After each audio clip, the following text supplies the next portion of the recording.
លើកឡើងថាមានការទៀមទាសំណងអីខ្លះដែរតើមានដាក់ទំហំសំណងខូចទៀមទាឲ្យសងថ្លៃខូចខាតនឹងជាក់លាក់ទេសងប្រមាណដែរទូលេខអីជាក់លាក់ទេបាទនៅក្នុងពាក្យបណ្ដឹងហ្នឹងគឺយើងមិនបានដាក់ឲ្យពាក្យសំណងទៅបីជាក់លាក់ជាថាការទេប៉ុន្តែយើងចាប់ផ្ដើមពីរឿងថាការប៉ះពាល់ដល់ភូមិអភិបាលប៉ះពាល់ដល់វិស័យជាពិសេសអ្នកជំនាញរឿងព័ន្ធរដ្ឋកម្មស្វែងរកអន្តរជាតិផងដែរហើយនៅក្នុងហ្នឹងគេថាការដាក់របស់យើងគឺមានផុសតាងមានជាក់លាក់នៅក្នុងហ្នឹងហើយយើងឃើញមានឧទាហរណ៍មានព័ត៌មានផ្សេងៗយើងបានដាក់បញ្ចូលទៅក្នុងហ្នឹងហើយផ្ដោតមកទៀតគឺការប្តឹងហ្នឹងគឺយើងបានប្តឹងទៅផ្អែកទៅលើនៃការរំលោភនៃការទម្លាក់គ្រាប់បែកដែលយើងឃើញហើយមានផុសតាងយើងគ្រប់សពទាំងអស់ពីព័ត៌មានផ្សេងៗទៀតដែលគេបានផ្សាយហ្នឹងតែពិតមានតែទោះបីជាលោកហ៊ុនសែនលោកហ៊ុនម៉ាណែតនឹងខ្លួនឯងហ្នឹងមិនបិទព័ត៌មានគេមកចូលប្រជិនเป็นប៉ុណ្ណឹងឲ្យបិទព័ត៌មានមិនឲ្យមានព័ត៌មានទាំងអស់ហ្នឹងយើងបានលើកឡើងទៀតថាតើត្រូវធ្វើយ៉ាងម៉េចដើម្បីឲ្យជាពលរដ្ឋបានដឹងរឿងពីព័ត៌មានដែលអាក្រក់កើតឡើងនៅប្រទេសកម្ពុជាដូចជារឿងតាក់ទងការដែលគេមានសង្គ្រាមនៅប្រទេសកម្ពុជាក៏ដូចជាការដែលមានការប្រព្រឹត្តនៅ cyber scam អីនៅក្នុងប្រទេសកម្ពុជាហ្នឹងជាពលរដ្ឋที่បានដឹងព្រោះដោយសារយើងអត់មានព័ត៌មានអត់មានអាស៊ីសេរីអត់មានព័ត៌មានផ្សេងឯករាជ្យពីកម្ពុជាអញ្ចឹងគេភាគផ្អើលប្រទេសនៅក្នុងករណីហ្នឹងហើយយើងបានស្នើសុំឲ្យគេមានការយកចិត្តទុកដាក់ពីក្នុងសារព័ត៌មានលើប្រទេសកម្ពុជាចាំបាច់ហើយសាមគ្គីបានសុំឲ្យលើកឡើងពីរឿងកិច្ចការងារហ្នឹងសម្រាប់ FA ដូចគ្នាដែរអញ្ចឹងនៅក្នុងហ្នឹងគឺឲ្យបងប្អូនជ្រើសឃើញថាការងាររបស់យើងគឺយើងបានធ្វើកិច្ចការងារនេះហើយយើងនឹងជប់ទេយើងបន្តទៅទៀតហើយកុំឲ្យគិតថាអូយើងមកធ្វើនេះដើម្បីបំពេញភ្លេចបងប្អូនមិនមែនទេបងប្អូនគឺយើងធ្វើប្រវត្តិយើងមិនស្ងៀមយើងមិនស្ងាត់តែយើងនឹងបន្តសម្លេងរបស់យើងតែនៅក្នុងនោះយើងសប្បាយចិត្តទិញពេលដែលយើងមកនៅក្នុងចក្រភពអង់គ្លេសនេះគេបានចងនៅច្បាប់មួយជាមួយសហរដ្ឋអាមេរិកដែលក្នុងច្បាប់នោះគេហៅថា clearance sanction យ៉ាង clearance sanction នេះបានសេចក្តីថារបបនៃឪពុកម្កូននោះគាត់ខំដូរឮតែគេថាបំបត្តិក៏ដាក់ទណ្ឌកម្មទៅលើក្រុមហ៊ុនណាមួយរបស់គាត់អញ្ចឹងពេលគាត់ដូរឈ្មោះទៅក្រុមហ៊ុនមួយទៀតអញ្ចឹងឡូវនេះគេបង្កើតនៅច្បាប់មួយទៀតគេថាបើឯងបង្កើតដូរឈ្មោះគេក៏ដាក់ឈ្មោះមួយទៀតចូលទៅដែរចាអញ្ចឹងនៅក្នុងហ្នឹងគឺមានអាចរត់រួចទេគេដឹងទាំងអស់នៅក្នុងកិច្ចការងារហ្នឹងអញ្ចឹងឲ្យសូមបងប្អូនចាកុំអស់សង្ឃឹមត្រូវតែចូលរួមទាំងអស់គ្នាហើយចូលរួមជាមួយរដ្ឋាភិបាលកម្ពុជាឯករាជ្យ23 ដែលបងប្អូនឃើញហើយសកម្មភាពរបស់យើងមិនដែលឈប់ពីថ្ងៃទេគឺយើងនៅតែបន្តទៅទៀតហើយអ្នកដែលថាពួកយើងចេះតែខកឆក់បោកឯហ្នឹងគឺបងប្អូនកុំជឿមើលសកម្មភាពកុំមើលអ្វីដែលនិយាយតែមាត់តែយើងមើលសកម្មភាពតើពួកយើងកំពុងធ្វើអ្វីនោះយើងទាំងអស់គ្នាជាខ្មែរយើងត្រូវតែចូលរួមទាំងអស់គ្នាប្រទេសកម្ពុជាជាប្រទេសរបស់ខ្មែរទេយើងចា៎បាទអរគុណអ្នកស្រីទឹកកំហ៊ុនតើប្រើពេលប្រហែលដែរដើម្បីដឹងលទ្ធផលតកតងទៅនឹងការដាក់បណ្ដឹងនេះបាទចាការដាក់ពាក្យបណ្ដឹងនេះគឺយើងរងចាំពេលដែលយើងបានផ្ញើតាម electronic រួចហើយគេនឹងដាក់ confirmation ឲ្យយើងរួចហើយគេនឹងមានលក្ខខណ្ឌរបស់គេនៅក្នុងការដែលនៅក្នុងពេលនោះគេផ្ញើប្រាប់ពេលថាតើពេលណាដែលយើងបានទទួលហើយតែពេលវេលាជាក់លាក់ពេលនោះយើងនឹងបានព័ត៌មានជាក់លាក់យើងនឹងចែកជូនទៅដល់សារព័ត៌មានក៏ដូចជាប្រជាពលរដ្ឋបានដឹងថាតើពេលណាយើងនឹងធ្វើនៅបន្តទៅទៀតជំនាញបន្តទៀតហើយយើងនឹងមកនៅប្រទេសហូឡង់នោះជំរាបប្រទេសនៅក្នុងនេះយើងមានមិត្តភ័ក្តិផ្សេងទៀតដែលជាធិបតេយ្យនៅប្រទេសហូឡង់គណៈបព្វជិធិបតេយ្យផ្សេងទៀតដែលគេចូលរួមគ្រប់គ្រងយើងដែលគេស្រឡាញ់អ្នកប្រជាធិបតេយ្យដូចគ្នាមិនមែនដូចក្នុងប្រទេសកម្ពុជាទេឃើញអ្នកប្រជាធិបតេយ្យគឺចាប់ចងនៅក្នុងដំណាក់កាលនេះហើយដែលប្រទេសកំពុងធ្លាក់នៅក្នុងការគេឈ្លានពានគេធ្វើបាបគ្រប់កន្លែងហើយយើងនៅតែបន្តធ្វើឲ្យនៅ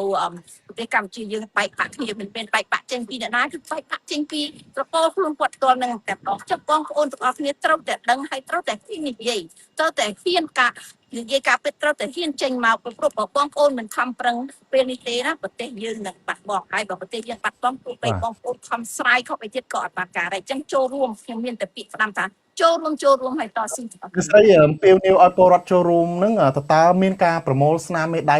អីគ្រប់ត្រូលទេនៅក្នុងការដាក់បណ្ដឹងនឹងឬក៏ចូលរួមរបៀបណាដែរបាទអ្នកស្រី ចាយើងនឹងមានជំហានបន្តទៅទៀតបើពេលដែលយើងបានដាក់ពាក្យដឹងនឹងហើយនៅក្នុងការដែលគេបានផ្ញើមកថាតើគេត្រូវការនៅស្នាមមេដៃអីបន្តទៀតយើងបន្តធ្វើកិច្ចការងារនឹងតទៅទៀតប៉ុន្តែឥឡូវនេះយើងមានយុទ្ធនាការលើកទី3នៅក្នុងសហរដ្ឋអាមេរិកដែលនៅក្នុងនោះគឺយុទ្ធនាការហ្នឹងបងប្អូនជាពលរដ្ឋខ្មែរសាសប្រតិក៏បានដែរអាចចូលរួមបានទាំងអស់ដែលបងប្អូនអាចញើនៅ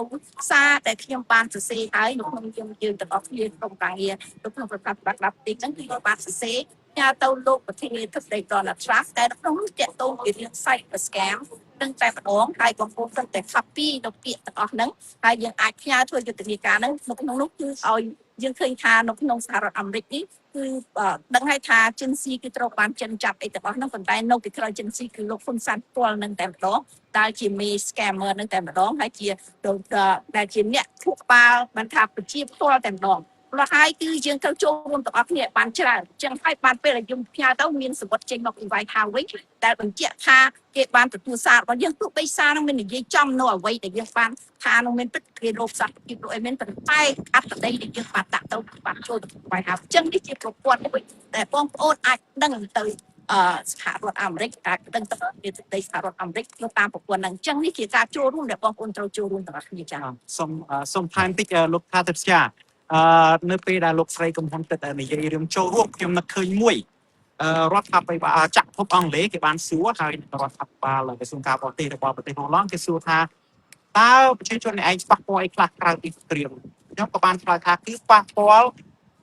ប្រព័ន្ធ micro ហិរញ្ញវត្ថុត្រូវបានជន់ពីលដូច Gen Z ហ្នឹងក៏ដែលបង្កើតហេដ្ឋារចនាសម្ព័ន្ធដែលអនុញ្ញាតឲ្យ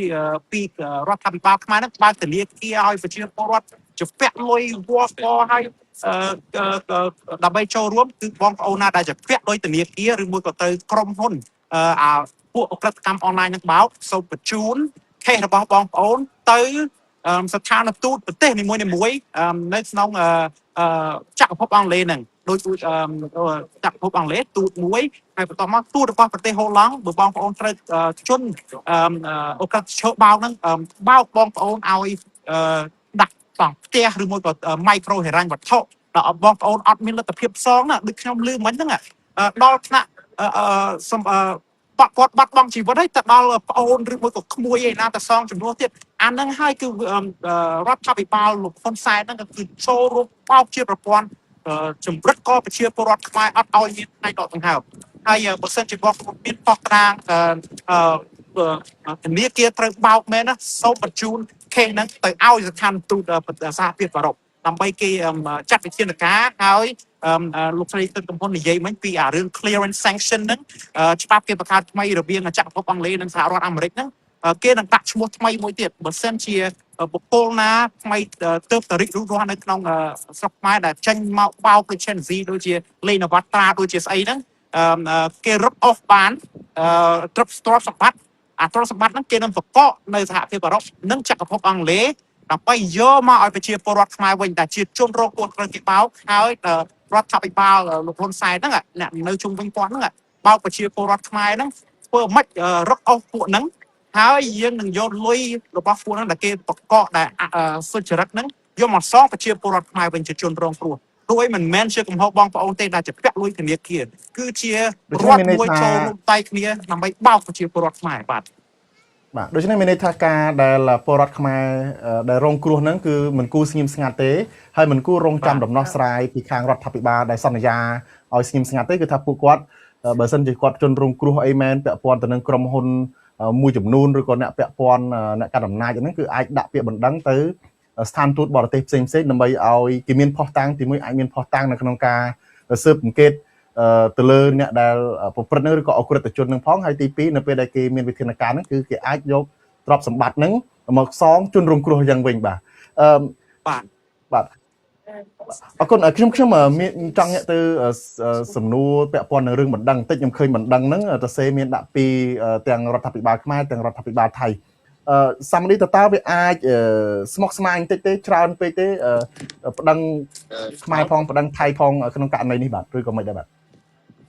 គឺវាអត់ស្មុគស្មាញទេបើសិនជាយើងគិតឲ្យស្រួលគឺវាប៉ះពាល់ទៅលើសិទ្ធិមនុស្សតែពេលណាយើងដាក់ពាក្យប្តឹងគឺយើងប្តឹងទៅទាមទារឲ្យមានយុត្តិធម៌សម្រាប់សង្គមនិងមនុស្ស នៅពេលពាក្យបណ្ដឹងនេះគឺវាប៉ះពាល់ទៅលើសិទ្ធិមនុស្សពីរដ្ឋាភិបាលពីរដ្ឋាភិបាលប្រទេសកម្ពុជានិងយោធាថៃដែលធ្វើឲ្យប៉ះពាល់សិទ្ធិមនុស្សជារួមអញ្ចឹងកាលណាគេកាត់ក្តីគឺយើងដឹងស្រាប់ហើយដូចជាប្រទេសអ៊ីស្រាអែលអញ្ចឹងកាត់ក្តីគេមិនទៅផ្ដោតលើរដ្ឋាភិបាលឬមួយក៏រដ្ឋអំណាចណាទេគឺប្រជាពលរដ្ឋនៅហ្គាហ្សាត្រូវបានអ៊ីស្រាអែលទម្លាក់គ្រាប់បែកសម្លាប់ប្រជាពលរដ្ឋអញ្ចឹងទៅអាហ្នឹងខេសហ្នឹងក៏វាដូចខ្មែរយើងក៏ដូចអញ្ចឹងដែរអ្នកដែលរងគ្រោះគឺប្រជាពលរដ្ឋខ្មែរដែលពួកគាត់ត្រូវរងគ្រោះជា cyber scam ហើយនឹងជាអ្នករងគ្រោះនឹងសង្គ្រាមដែលផ្ទះពួកគាត់ត្រូវបានបំផ្លាញបាទបាទតើការដាក់បណ្ដឹងនេះវាមានប្រយោជន៍សម្រាប់ពលរដ្ឋខ្មែរសម្រាប់ប្រជាជាតិខ្មែរយ៉ាងម៉េចក៏ការខិតខំតស៊ូនេះបាទគឺទី1គឺពួកគាត់ត្រូវបានពួកជនឆោបោកទាំងប្រមាណហ្នឹង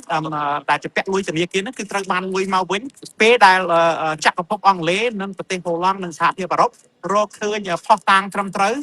លុយដែលគេបកកទាំងប្រមាណហ្នឹងរាប់សិបពាន់លានហ្នឹងដែលគេរក Operation Z ហ្នឹងគឺត្រូវបានផ្ដល់ឲ្យជនរងគ្រោះទាំងនៅក្នុងក្នុងប្រទេសនិងក្រៅប្រទេសហើយអញ្ចឹងទៅបងប្អូននឹងអាចសងលុយធនាគារឈប់ចម្ពាក់លុយវ៉ាន់កដោយសាររដ្ឋអំណាចប្រទេសកម្ពុជាហ្នឹងតែចូលខិតជាមួយជនប្រព្រឹត្តជនហ្នឹងដើម្បីបោកប្រជាពលរដ្ឋបាទអាហ្នឹងវាបានផលប្រយោជន៍សម្រាប់ប្រជាពលរដ្ឋកម្ពុជាយើងបាទចឹងជាតងពីរឿងការដាក់ពាក្យបណ្ដឹងហ្នឹងប្រកាសណាស់គឺយើងត្រូវតែទៀមទាជាពិសេសគឺតាក់ទងការសម្លាប់នៃជីវិតមនុស្សជាតិគឺការស្លាប់ជីវិតជាតិសំខាន់ណាស់គេស្គាល់យើងជាដឹងក្នុងវិជារដ្ឋាភិបាលនេះក៏ស្គាល់យើងដឹងជារដ្ឋាភិបាលប្រទេសនេះតែពីប្រទេសហ្នឹងគឺមកខាងទៀតនោះគឺសម្លាប់ទៅដល់តាក់ទងនឹងឲ្យគេនឹងដាក់ឃុំដូចជាជនស្លាប់នេះចឹងយើងដាក់ឃុំនៅក្នុងកន្លែងដែល cyber scam កន្លែងពុកនោះសាហាវជាងពុកធម្មតាទៀតបងប្អូនឃើញហើយនៅក្នុងខាងតាហ៊ីថៃនៅវិញគឺបាញ់ទម្លាក់គ្រាប់បែកទៅលើប្រជាពលរដ្ឋខ្មែរតាមព្រំដែនហើយឥឡូវនេះពុករងដែនដីជាធិបតីរបស់ប្រជាពលរដ្ឋខ្មែរទៀតជាប្រទេសខ្មែរទៀតអានឹងវាខុសប្រាជ្ញាការឈ្មានពានទាំងស្រុងហើយចឹងនៅក្នុងទាំងអស់ហ្នឹងឯងគឺបងប្អូនស្រឡាញ់នៅការពីប្រទេសទឹកដីហើយចង់បញ្ចប់នៅសង្គ្រាមនេះបើសិនតែយើងអត់មានធ្វើការប្តឹងទៅតុលាការអន្តរជាតិ ICC នេះទេបងប្អូនសង្គ្រាមនេះមិនចេះចប់ទេតែថៃបានធ្វើពីការងារអ្វីទៀតតែយោធាថៃបន្តនៅការគ្រប់គ្រងទៀតហ្នឹងប្រទេសកម្ពុជាប្រជាពលរដ្ឋខ្មែរយើងតាមព្រំដែនគឺមិនបានសុខទេអញ្ចឹងដើម្បីឲ្យយើងបានសុខបានយើងត្រូវយកយន្តការពាររបស់យើងគឺសន្ធិសញ្ញាទីក្រុងប៉ារីសសន្ធិសញ្ញាទីក្រុងប៉ារីសគឺPPA គឺហើយនឹងទាក់ទងនឹងការប្តឹងនេះគឺទៅយើងអាចយកនៅរឿងដឹងតាក់ទងនឹងអន្តរជាតិទៅយើងអាចដោះស្រាយបញ្ហាចំនួនដោះស្រាយបញ្ហាដែលប្រទេសកម្ពុជាយើងកំពុងតែធ្លាក់នៅធ្ងន់ធ្ងរមែនទែនចា